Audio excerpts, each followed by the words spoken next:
खबरों का सिलसिला। सबसे पहले देखेंगे राजस्थान की कौन कौन सी खबर इस वक्त अहम है।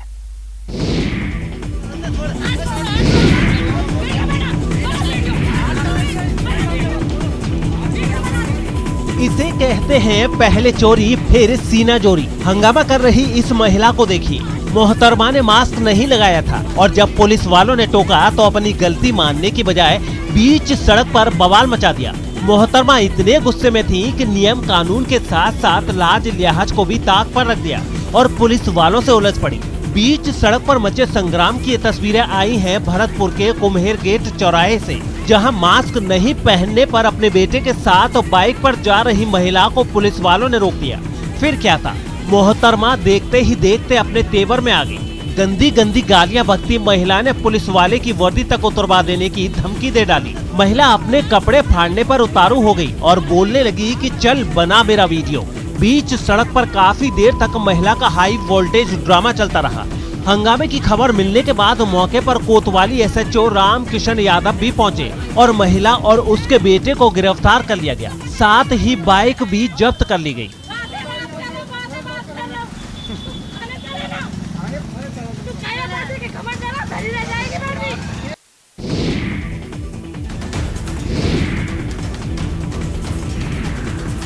क्या किया जाए जब सरकारी अधिकारी ही सरकार के राजस्व का नुकसान करें? ऐसा ही कुछ चित्तौड़गढ़ के कपासन थाना इलाके में देखने को मिल रहा है, जहां बड़े स्तर पर धांधली चल रही है। यहां आवासीय भूमि पर व्यावसायिक निर्माण किया जा रहा है। ऐसे में सरकार को राजस्व का नुकसान हो रहा है। आरोप है कि अधिकारी जानबूझकर इन अवैध निर्माणों को स्वीकृति दे रहे हैं। दरअसल निर्माण कार्यों को लेकर नगरीय विकास और सहायक शासन मंत्रालय ने नियमावली बना रखी है, लेकिन कपास नगर पालिका में सब गोलमाल है। यहाँ सस्ती दरों पर आवासीय परिवर्तन कराया जा रहा है और उसी पर धड़ल्ले से व्यावसायिक निर्माण भी हो रहा है, जिससे सरकार को व्यावसायिक भूमि परिवर्तन से होने वाली आय का सीधा नुकसान हो रहा है। ऐसे में नगर पालिका की कार्य प्रणाली पर सवाल उठ रहे हैं और आरोप लग रहा है कि मिली भगत कर सरकार को चूना लगाया जा रहा है।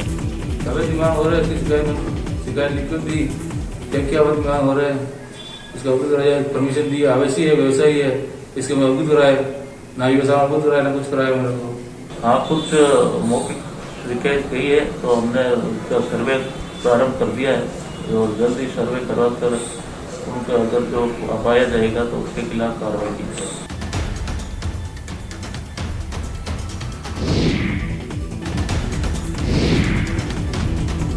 क्या ये कूड़ा घर है?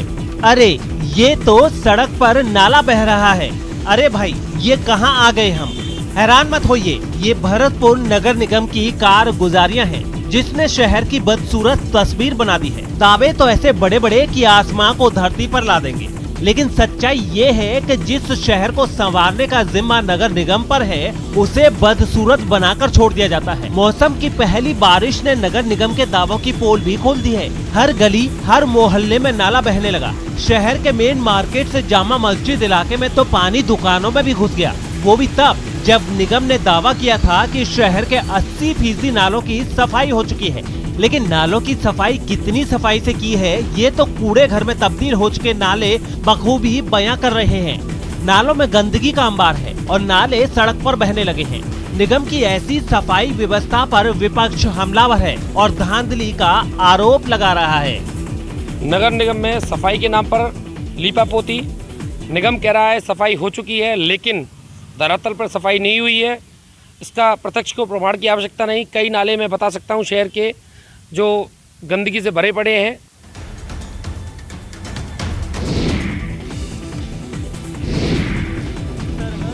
निगरानी में मुस्तैद बीएसएफ पर्यावरण को बचाने में भी जी जान से जुटी है। बाड़मेर में पाक बॉर्डर पर बीएसएफ के अधिकारी और जवान हरियाली की दीवार खड़ी कर रहे हैं, वो भी बूंद बूंद पानी का सदुपयोग कर। बीएसएफ के जवानों ने यहाँ पर 4 लाख पौधे लगाए हैं। सरहद की कटीली तार के पास खड़ी होने वाली ये हरी तीमा की दीवार रेगिस्तान के बंजरपन और सूखे को काफी हद तक खत्म करने का काम करती नजर आएगी। जहां अकाल और पानी की कमी के कारण घास भी नहीं उग पाती है, वहां बीएसएफ के जवान ग्रीन वॉल तैयार करने में जुटे हुए हैं। इन पौधों को विपरीत प्राकृतिक परिस्थितियों में जिंदा रखने के लिए मटका थिम्बक पद्धति अपनाई जा रही है। इस पद्धति से अफ्रीका में 4000 साल पहले से लोग खेती करते आ रहे हैं। बीएसएफ के कमांडिंग ऑफिसर राजपाल सिंह ने बताया कि मटका थिम्बक पद्धति में पौधे से कुछ दूरी पर जमीन के अंदर मटके को गाड़ दिया जाता है। इस मटके में छोटे छोटे छेद होते हैं। जब भी पौधे को पानी पहुंचाना होता है तो सीधे पानी पौधे में डालने की जगह मटके में डाल दिया जाता है, जिससे पानी की एक एक बूंद का सदुपयोग होता है। गुजरात फ्रंटियर के डीआईजी विनीत कुमार भी अपने जवानों के साथ पौधारोपण में कंधे से कंधा मिलाकर साथ दे रहे हैं। उन्होंने कहा कि बीएसएफ ने 10 लाख सीड्स वॉल तैयार करने का लक्ष्य रखा है। इन पौधों और पेड़ों को बचाने के लिए हमने एक मटका ड्रिप इरिगेशन सिस्टम को अडॉप्ट किया है, जिसमें केवल एक मटके को लेकर के मटके के नीचे एक छेद कर दिया गया है और उससे एक एक बूंद करके पेड़ के जड़ के साथ उसकी नमी पहुंचती है और पेड़ स्वयं उस पानी को प्राप्त करने के लिए प्रयास करता है। इस पलटन ने अपने खुद के इंतजाम से सीड बॉल्स का प्रोडक्शन शुरू किया है, जो अभी 3 लाख से 5 लाख और आगे इनका इरादा है कि 10 लाख तक बनाएंगे। इस इलाके को हरा भरा रखें।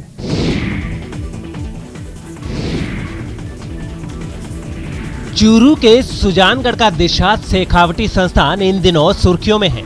महिलाओं के उत्थान के लिए इस संस्थान में काम कर चुकी दिशा टंडन को देश भर में लीग से हटकर काम करने के लिए plan international change maker award से सम्मानित किया गया है। ऑनलाइन आयोजित इस कार्यक्रम में देश के कुल 30 लोगों को अवार्ड से सम्मानित किया गया, जिसमें राजस्थान से सुजानगढ़ के दिशा शेखावटी महिला और बालिका विकास संस्थान की सचिव अमृता चौधरी ने दिशा टंडन को नॉमिनेट करके भेजा था और दिशा ने पहला स्थान पाकर प्रदेश का गौरव बढ़ाया है। अमृता चौधरी ने बताया कि 2017 में दिशा टंडन अपनी एक सहपाठी के साथ 10 दिनों के लिए चेन्नई से सुजानगढ़ आई थी और दिशा शेखावटी संस्थान के कार्य क्षेत्र में बदलाव और नवाचार को लेकर जुट गई। संस्थान में ही होने वाली गतिविधियों और समाज सुधार के लिए किए जा रहे कार्यों और महिला उत्थान की गतिविधियों से दिशा टंडन काफी प्रेरित हुई, जिस पर दिशा ने एक दस्तावेज भी तैयार किया। कोरोना काल में भी दिशा ने सुजानगढ़ में महिला उत्थान को लेकर लगातार 9 महीनों तक उत्कृष्ट कार्य किया। आज पूरे इंडिया के अंदर विनर रही है, तो मैं धन्यवाद देती हूँ दिशा टंडन और प्लान इंडिया को। और मैं युवाओं से अपील करती हूँ कि हर युवा इसी तरह से आगे आए और अपना योगदान दे, ताकि ये देश आगे बढ़ सके। अपने देश के सारे युवाओं से ये प्रार्थना करूँगी कि जो उम्र है वो सिर्फ एक नंबर है और सबको ऐसे ही एक दूसरे की मदद करते हुए आगे चलते रहना चाहिए। कभी ना कभी कोई आपकी भी मदद करेगा।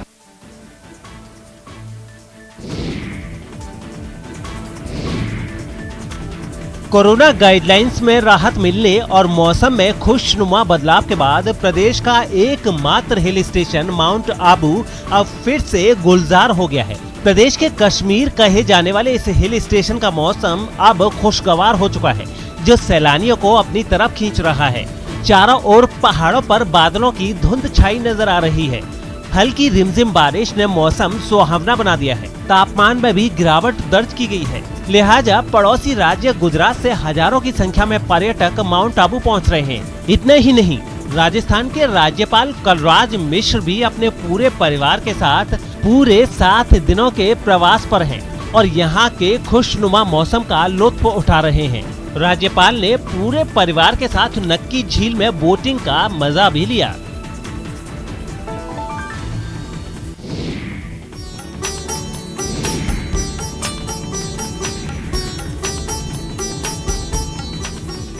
भगवान जगन्नाथ को पौराणिक परंपरा के अनुसार स्नान करवाया जा रहा है। श्रद्धालु पवित्र जल से भगवान को स्नान करवा रहे हैं। ये नज़ारा है उदयपुर के सेक्टर 7 में स्थित जगन्नाथ धाम का, जहां जगन्नाथपुरी की तर्ज पर सभी परंपराओं का निर्वहन किया जाता है। मान्यता है कि ज्येष्ठ पूर्णिमा पर 108 घड़ों के जल से स्नान करने के बाद भगवान बीमार पड़ जाते हैं। उसके बाद 15 दिन विश्राम कर स्वास्थ्य लाभ लेने के बाद आषाढ़ शुक्ल की एकम तिथि को श्रद्धालुओं को दर्शन देते हैं। भगवान का 108 गणों के साथ महास्नान किया जाता है। बाकी दर्पण स्नान होता है, वर्ष में एक बार ही जल से महास्नान होता है। और इसके बाद में आज से भगवान 15 दिन के लिए विश्राम करेंगे, यानी कि जो खिचड़ी का भोग डेली लगता है वो खिचड़ी का भोग नहीं लग करके सिर्फ आयुर्वेदिक दवाई काढ़े के रूप में भगवान का भोग लगाया जाता है।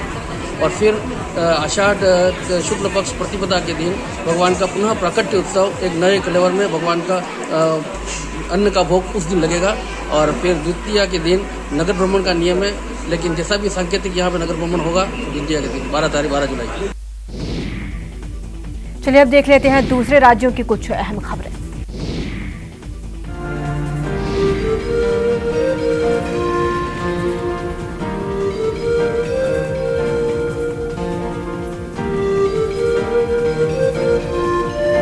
केनन स्टेडियम की चमचमाती सड़क के किनारे लाल पीले आम की छोटी सी दुकान सजी है। ठीक सामने बैठी नन्ही दुकानदार तुलसी इस आस में टकटकी लगाए है कि कोई ग्राहक आएगा और आम खरीद ले जाएगा, तभी तो वो मोबाइल खरीद पाएगी और ऑनलाइन पढ़ाई कर पाएगी। लेकिन उस सड़क से गुजरने वाले किसी भी राहगीर की नजर उस पर नहीं पड़ी। लेकिन जमशेदपुर से सैकड़ों किलोमीटर दूर मुंबई के शिक्षाविद अमय हेते ने 10-10 हजार रुपए के भाव से सारे आम खरीद लिए और उसके पिता के खाते में 1.25 लाख ट्रांसफर कर दिए, जिससे तुलसी के पास चमचमाती मोबाइल आ गई और अब तुलसी खूब पढ़ेगी और अपने सारे सपने पूरे करेगी। अभी तुमको मोबाइल मिल गया, अभी तुम खुश है ना? हाँ, खुश है, पढ़ाई भी अच्छे से करूँगी। मन लगा के पढ़ाई करोगे ना? हाँ। ठीक है। और कोई दिक्कत? नहीं दिक्कत। हाँ, 1,20,000 आए हैं सर। मोबाइल मिल गया आपको? हाँ, उसमें रिचार्ज करा दिया गया? रिचार्ज सब करा दिए गए हैं। मेमोरी कार्ड दे दिए? मेमोरी कार्ड दे दिए हैं।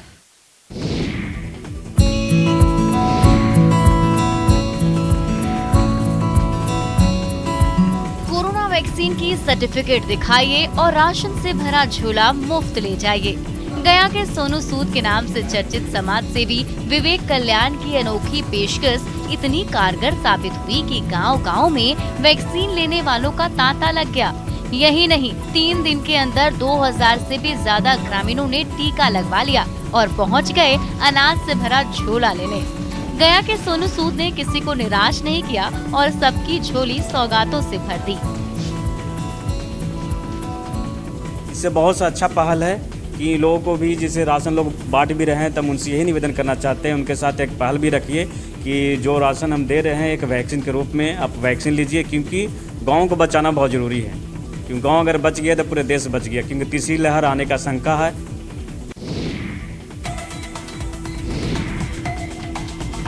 जम्मू कश्मीर में कोरोना के कम होते केस के बाद प्रदेश की कमाई के सबसे बड़े जरिया पर्यटन को पटरी पर लाने की कोशिश तेज हो गई है। सैलानी एक बार फिर से कश्मीर की खूबसूरत वादियों का मजा ले पाएं, इसको लेकर सरकार ने श्रीनगर के मशहूर डल झील में शिकारा संचालकों के लिए कैपेसिटी बिल्डिंग प्रोग्राम का आयोजन किया।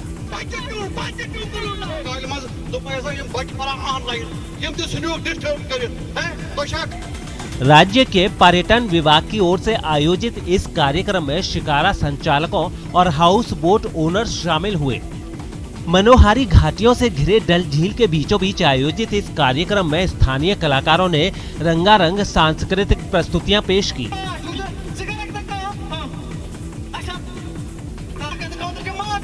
जहां प्रोग्राम के दौरान लोगों ने खूब कहे लगाए तो संगीत की सुर लहरियों ने समा बांध दिया।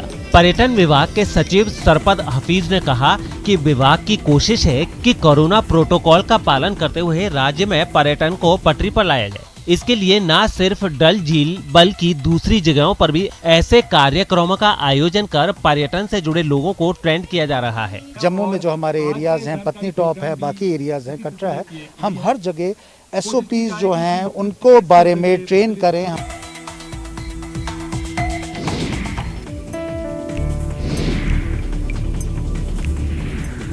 गर्मियों में पानीदार लाल सुर्ख रंग का तरबूज तो हर किसी ने चखा होगा, लेकिन बैतूल में इन दिनों पीले तरबूज ने धूम मचा रखी है। बाहर से आम तरबूज की तरह हरा दिखने वाला ये तरबूज अंदर से पूरा पीले रंग का है और इसका स्वाद भी लाल तरबूज के मुकाबले कहीं ज्यादा बेहतर है। बैतूल में इन दिनों इस पीले तरबूज की इतनी डिमांड है कि लोग शहर से इस तरबूज को खरीदने सीधे खेतों तक भी पहुंच रहे हैं।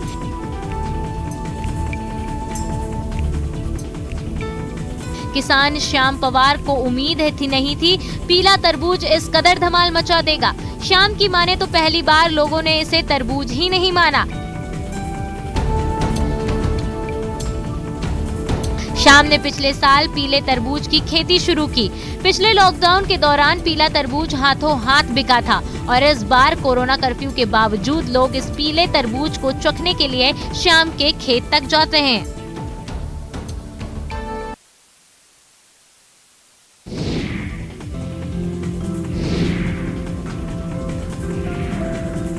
आम के आम गुठलियों के दाम, यह कहावत धार के बदनावर के एक कलाकार ने सही साबित कर दी है। बदनावर के गोवर्धन सिंह पवार ने आम की गुठलियों पर दिग्गज हस्तियों के चेहरे बनाकर उन्हें जीवंत कर दिया। विद्युत वितरण कंपनी में लिपिक के पद पर तैनात गोवर्धन सिंह ने प्रधानमंत्री नरेंद्र मोदी, सीएम शिवराज सिंह चौहान, दिग्विजय सिंह समेत कई प्रमुख हस्तियों और फिल्मी कलाकारों के चेहरे आम की गुठलियों पर बना डाले। गोवर्धन सिंह पवार की माने तो वो इस कला से युवाओं को संदेश दे रहे हैं कि मोबाइल की व्यस्तता थोड़ी कम करके उन्हें भी रचनात्मक काम में लगना चाहिए।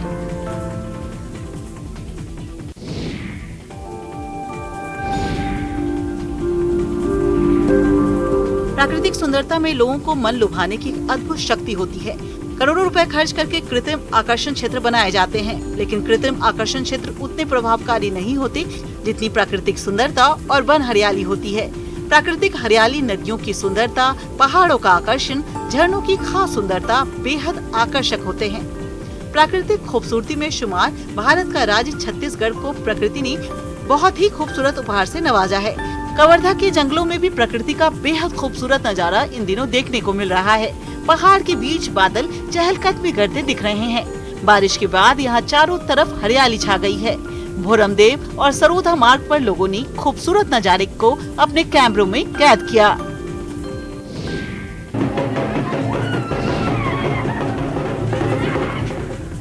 गर्मी का मौसम अब अपने आखिरी दिनों में है और मानसून की झमाझम बारिश ने धरती माँ के तपते आंचल को सराबोर कर दिया है।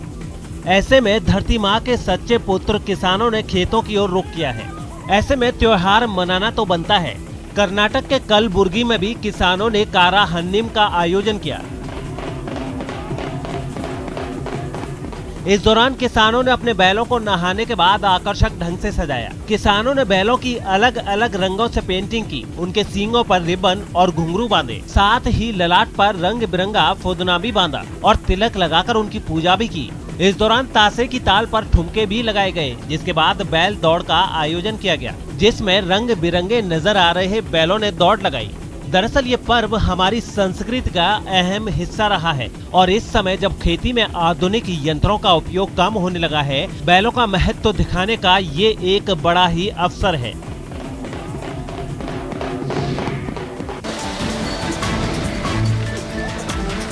कोई न रोके मुझे, आज मुझे कोई न टोके, आज तो मैं जी भर कर नहाऊंगा, ठंडा ठंडा कूल कूल हो जाऊंगा। हाँ, खूब डालो पानी, मजा आ रहा है। तमिलनाडु के त्रिची के अंकिलाद्वेश्वरी मंदिर के हाथी को नए स्विमिंग पूल का पानी खूब रास आ रहा है। वो इस पल का भरपूर लुत्फ उठा रहा है। पानी में लेटना और ऊपर से मसाज, हाथी को सर्व सुख मिल रहा है। मंदिर के हाथी के लिए इस नए स्विमिंग पूल का निर्माण Hindu religious and charitable endowment ने लॉकडाउन के दौरान कराया है, ताकि लॉकडाउन के कारण हाथी को पानी की कमी न पड़ जाए। 400 स्क्वायर फीट में बना ये स्विमिंग पूल 10 फीट गहरा है, जो कि मंदिर के नाचिया थोरपे गार्डन के बीच है। इस बगीचे में लगे बोरवेल से ही पूल में पानी डाला जाता है।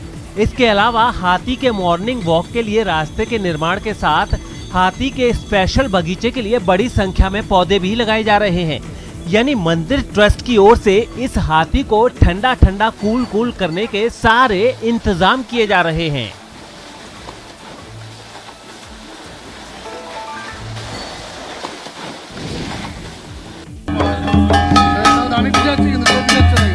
भगवान की पालकी को कंधे पर लिए भक्त झूम रहे हैं।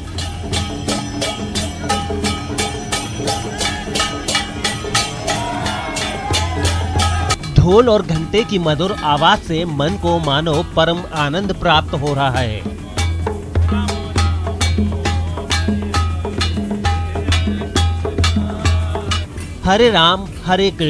हरे कृष्ण की दिव्य ध्वनि तन में तरंग तो मन में उमंग भर रही थी। देव स्नान पूर्णिमा के मौके पर पश्चिम बंगाल के सिलीगुड़ी के इस्कॉन मंदिर में भगवान जगन्नाथ की स्नान यात्रा में श्रद्धालु भक्त सरिता में गोते लगाते दिखे। हालांकि कोरोना के कारण इस यात्रा में सीमित लोगों को ही शामिल होने की अनुमति दी गई थी। मंदिर परिसर में ही भगवान के स्नान के लिए भव्य मंच बनाया गया था। पारंपरिक वेशभूषा धारण करने वाले श्रद्धालुओं को मंच पर जाकर भगवान को स्नान कराने का अवसर भी प्राप्त हुआ। इस मौके पर दर्शन आरती, गुरु पूजा, महामन प्रभु का जगन्नाथ कथा का वाचन भी किया गया। इसको हम लोग स्नान यात्रा का नाम से ज़्यादा पहचान जाता है, स्नान पूर्णिमा बोलते हैं। तो स्नान पूर्णिमा ही भगवान जी का, जगन्नाथ जी का आविर्भाव के रूप में है।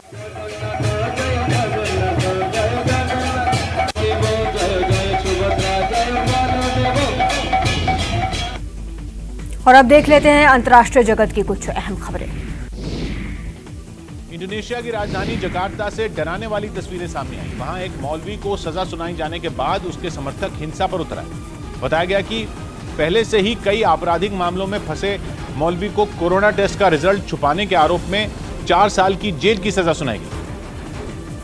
और इसी बात से नाराज उसके समर्थक सड़क पर जोरदार हंगामा करते नजर आए। वहां भारी तादाद में उमड़ी भीड़ ने पुलिस पर पत्थरबाजी शुरू कर दी। हिंसक हो रहे मौलवी के समर्थकों के सामने खड़े पुलिस कर्मियों ने खुद को बचाने के लिए शील्ड का इस्तेमाल किया, लेकिन जब काफी देर तक इनका गुस्सा शांत नहीं हुआ तब सुरक्षा कर्मियों ने आंसू गैस की मदद से भीड़ को तितर-बितर किया, जिसके बाद मौलवी के सैकड़ों समर्थकों को हिरासत में ले लिया गया। इससे पहले जकार्ता की एक कोर्ट में शहाब नाम के इस मौलवी की सुनवाई हुई, जिसमें उस पर महामारी में लापरवाही बरतने और दूसरों की जान को खतरे में डालने का दोषी ठहराया गया। अमेरिका के लॉस एंजलिस में पॉप स्टार ब्रिटनी स्पीयर्स अपने पिता के खिलाफ चल रहे एक केस में पहली बार भरी अदालत में बोली तो उनका पक्ष सुनने के लिए उनके समर्थकों का हुजूम उमड़ पड़ा। ब्रिटनी स्पीयर्स की मानसिक हालत बिगड़ने पर 2008 में कोर्ट ने उनके पिता को उनकी निजी जिंदगी और वित्तीय मामलों की देखरेख का जिम्मा सौंपा था, लेकिन ब्रिटनी स्पीयर्स नहीं चाहती कि उनके पिता उनके संरक्षण बने रहें। ऐसे में ब्रिटनी स्पीयर्स के 100 से ज्यादा फैन इस कानूनी लड़ाई में उनका साथ देने के लिए अदालत के बाहर जुट गए।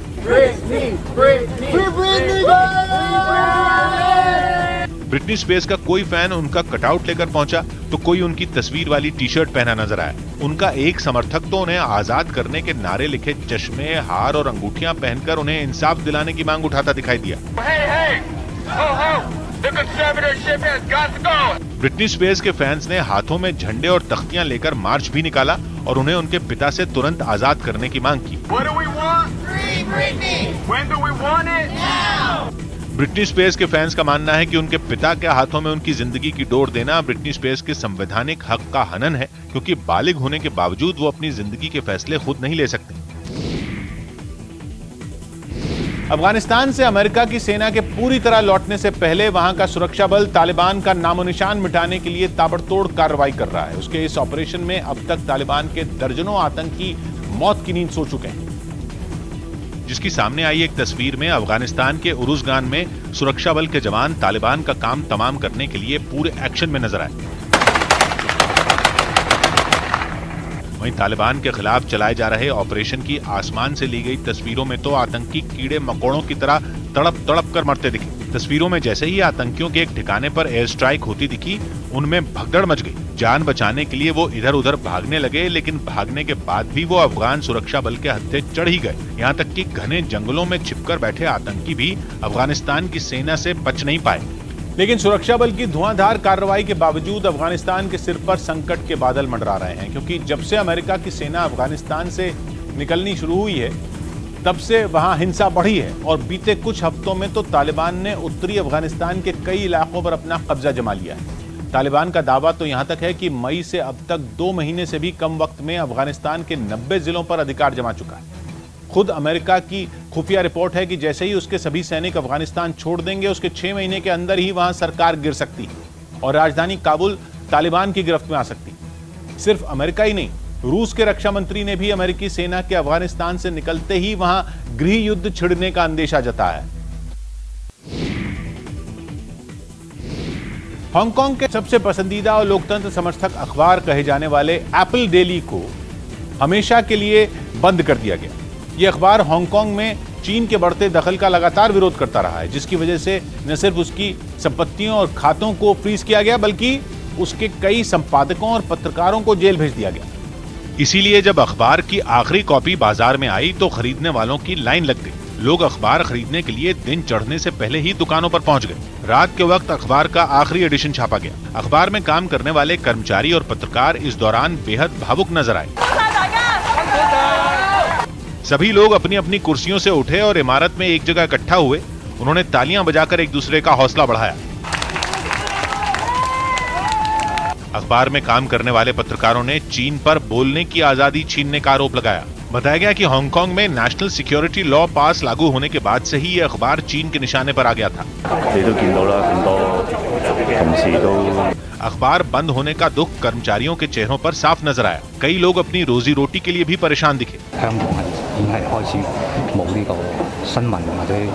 लेकिन उनका हौसला बढ़ाने के लिए सैकड़ों की तादाद में लोग अखबार के दफ्तर के बाहर इकट्ठा हो गए। ये लोग आधी रात को अपने पसंदीदा अखबार को अलविदा कहने पहुंचे थे। इन लोगों ने अपने फोन की लाइटें जलाकर पत्रकारों और अखबार के साथ खड़े होने का संदेश दिया। अखबार ने आखिरी दिन 10 लाख कॉपियां छापी, जिन्हें लेने के लिए लोग लंबी लाइन लगाकर खड़े नजर आए। फिलहाल इतना ही। आप देखते रहिए न्यूज़ 18 राजस्थान।